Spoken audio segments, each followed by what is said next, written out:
ACL surgery में femoral fixation करने के कई सारे इम्प्लांट्स मार्केट में अवेलेबल हैं, परंतु आज मैं जिस इम्प्लांट की बात करने जा रहा हूं वो सबसे नया और पहले अवेलेबल इम्प्लांट्स के मुकाबले कहीं ज्यादा बेहतर इम्प्लांट है। इस इम्प्लांट का नाम है इकोबटन फ्लेक्स।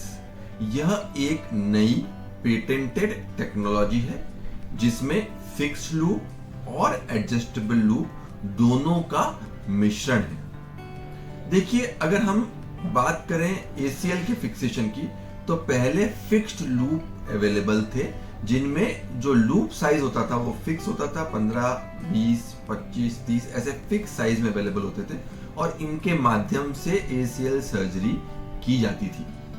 इसमें कैलकुलेशंस का ध्यान रखना पड़ता था और कुछ हिस्सा जो टनल का है वो खाली रह जाता था क्योंकि फ्लिपिंग का वो होता था। उसके बाद एडजस्टेबल लूप मार्केट में आए। इन डिवाइसेस में एक ही लूप हर पेशेंट पे यूज किया जा सकता था और इसमें हम पूरी की पूरी टनल को ग्राफ्ट से भर सकते थे। परंतु इसमें एक शॉर्टकमिंग यह थी कि इन फिक्सेशंस में कई बार जो बटन है वो ऊपर ज्यादा निकल जाता है और जहां बैठना चाहिए हड्डी के ऊपर वहां पे नहीं बैठ पाता है।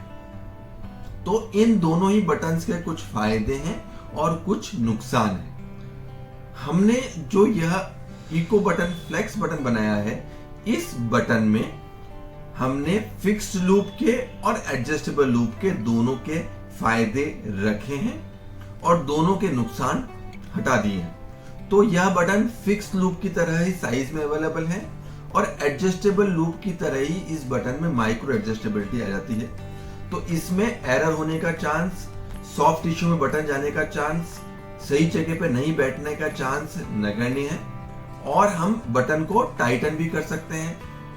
फिक्स करने के बाद भी बटन को टाइट कर सकते हैं और पूरी की पूरी टनल को ग्राफ्ट से भर भी सकते हैं। तो इस बटन के पुराने अवेलेबल दोनों बटन्स पे काफी ज्यादा एडवांटेज है। अगर आपको इसके बारे में कोई और जानकारी चाहिए तो नीचे दिए गए हमारे नंबर्स पे संपर्क कर सकते हैं। धन्यवाद।